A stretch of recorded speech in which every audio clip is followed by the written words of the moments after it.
I think every time you mention it or the press brings it up, it's another hit for Nike. Positive.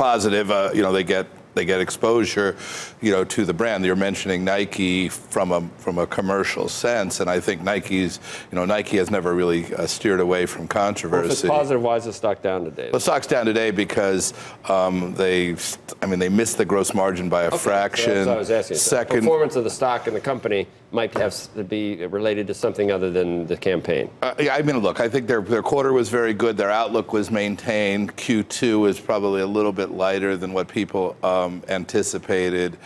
So the stocks, at least pre-market, post-market yesterday has pulled back a fraction. I really think, though, there's nothing going on here that's going to slow the momentum of both the company and the stock right now. Is it still future orders that we key on, or you're talking about margins? What's more important? Well, they don't give future orders anymore. They haven't for a couple of years. What's really going on now? But we need to try to figure out how what inventory looks like, what they're making, where there's demand, right? So they've spoken about their speed initiative, a lot of new innovation. They've caught up really on product. Speed is working. Their inventory is as clean as it's ever been. Their margins are still very good. They were up 50 bips. They missed by 10 bips. In this environment, everything has to be perfect. Yeah. And somebody bought the stock probably for something real beat, so they probably got out of the way right now. How much of it is just a comparison with Adidas? I don't think any of it. I think they're really starting to take share from Adidas. I think that's becoming quite obvious. But that helps too. Is it a North America story or is that a global story? Well, I think it's both. But what happened was North America, up until 2 quarters ago, had been sort of floundering. It went from floundering to up 3 to up almost 6. Is that a product story or is it a marketing story? It's a product and it's a brand positioning story, and how they're getting much better at personalizing. Then I'm using, unfortunately, their words, but personalizing experiences, saying, Becky, for you, we've got something and we're going to market directly to you. And for Joe, we've got something for him and we're going to market directly to him. And that's what they're doing better and better and better. And that's continuing to improve. And on top of which, the product that they have to support that is there to reflect you or Joe and so on and so forth. So this is really turning the corner. And at the same time, you have Adidas, from everything we've heard, losing a lot of momentum right now. So you get the win on both sides.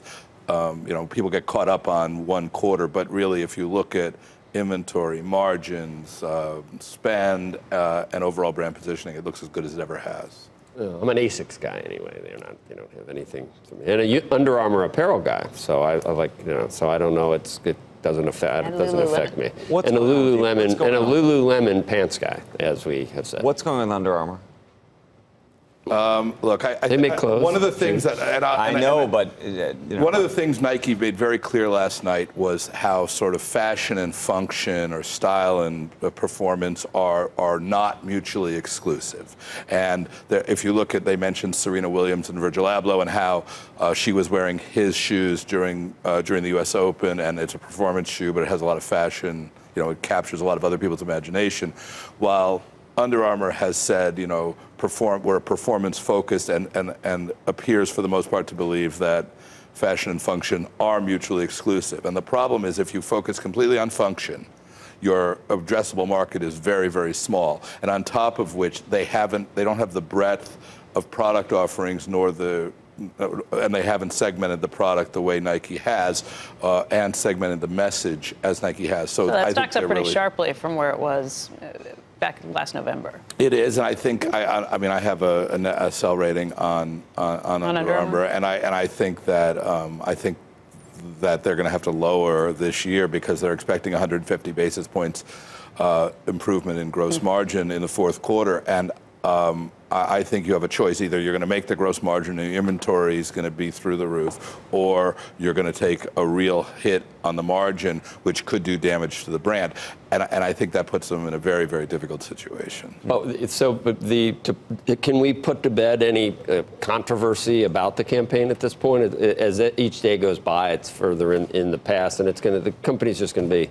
It's not necessarily going to be a net positive or a net negative for the company at this point, would you say? Well, I think again that Nike knows who their customer is, and it happens to reflect this, but, back in 1984 or 5, whenever they did the Spike Lee original Just Do It ad, he was a very controversial figure back then, and it was a very, very edgy ad back in the time.